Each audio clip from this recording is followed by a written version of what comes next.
최근 K-팝, 드라마, 게임, 영화 등 한국 문화 콘텐츠에 대한 수요가 점점 늘어나고 있죠. 문화체육관광부가 발표한 2020년 기준 콘텐츠 산업조사에 따르면 콘텐츠 산업 수출액이 전년 대비 16.3% 증가한 119억 2,428만 달러에 달한다고 합니다. 하나로 약 14조 원이 넘는 돈을 콘텐츠 산업으로 벌여들였다는 얘기죠. 지난해는 여기서 6.3%나 더 늘었다고 하니 현재는 그야말로 K-콘텐츠의 전성기라고 할 수 있겠는데요. 한국이 이처럼 단군 이래 최대의 문화적 전성기를 맞은 건 시대적 변화가 절묘하게 맞물렸기 때문도 있지만 그동안 수많은 해외 콘텐츠들과 경쟁해오면서 한국 콘텐츠 경쟁력이 그만큼 높아졌기 때문이 아닐까 싶습니다. 기생충, 오징어 게임 등 한국 작품이 공전의 히트를 기록하면서 지금 세계적으로 한류 열풍이 불고 있는데 사실 아시아권에서는 꽤 오래전부터 한류가 유행했었죠. 오늘은 그 중에서도 일본 한류에 대해 간단히 얘기해볼까 합니다.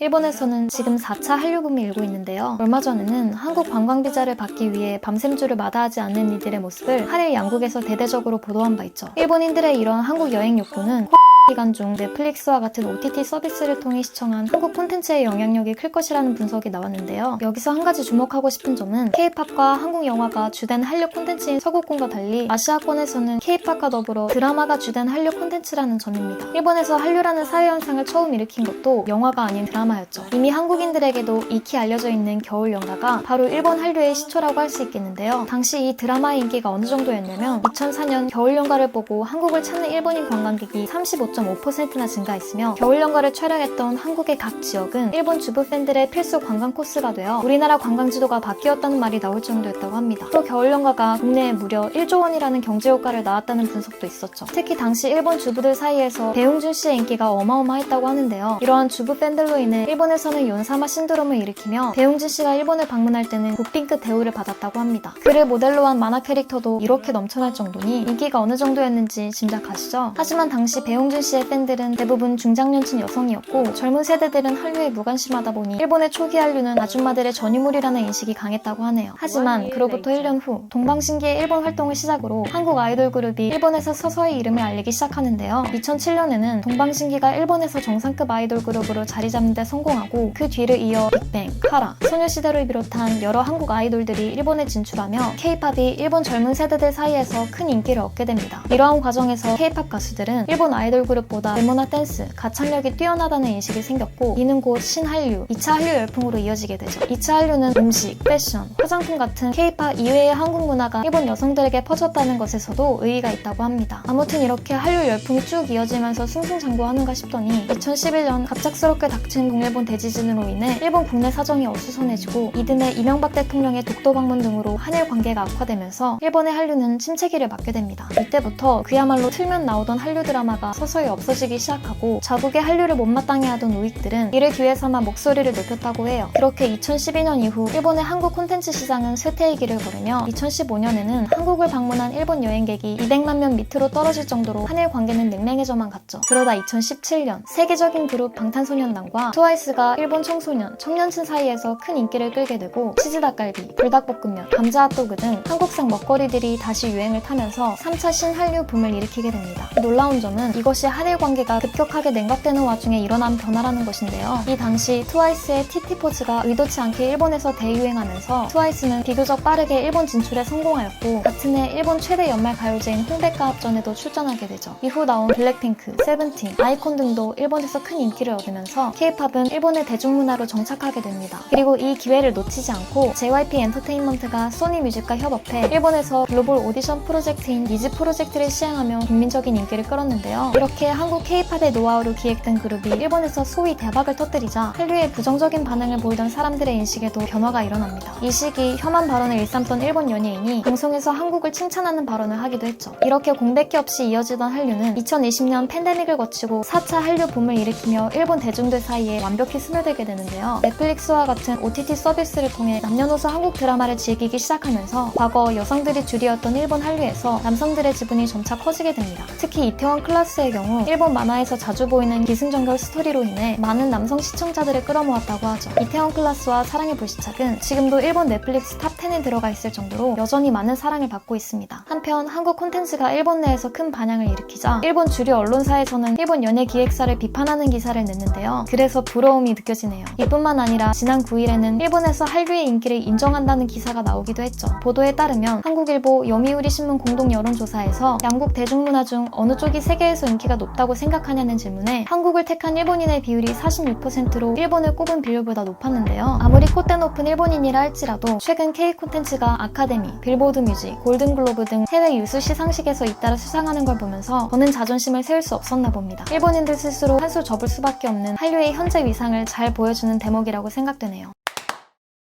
자, 오늘은 이렇게 한국 문화 콘텐츠가 가진 파워와 일본 한류 역사에 대해 간단히 알아봤는데요. 어떠셨나요? 한국의 전성기는 곧 끝날 거다. 언제까지 잘 나갈 수 있을 것 같냐? 이런 말을 하시는 분도 계시지만 저는 개인적으로 한국 문화 콘텐츠의 잠재력은 무궁무진하다 생각하고 세계적인 한류 현상도 한동안 계속 이어질 거라고 보는데요. 여러분들의 생각은 어떠신가요? 댓글로 다양한 의견들 남겨주세요. 그럼 저는 다음에 더 흥미로운 영상으로 찾아뵙도록 하겠습니다. 이번 영상이 재밌으셨다면 좋아요 한 번씩만 부탁드릴게요. 그럼 오늘도 행복한 하루 보내세요. 안녕.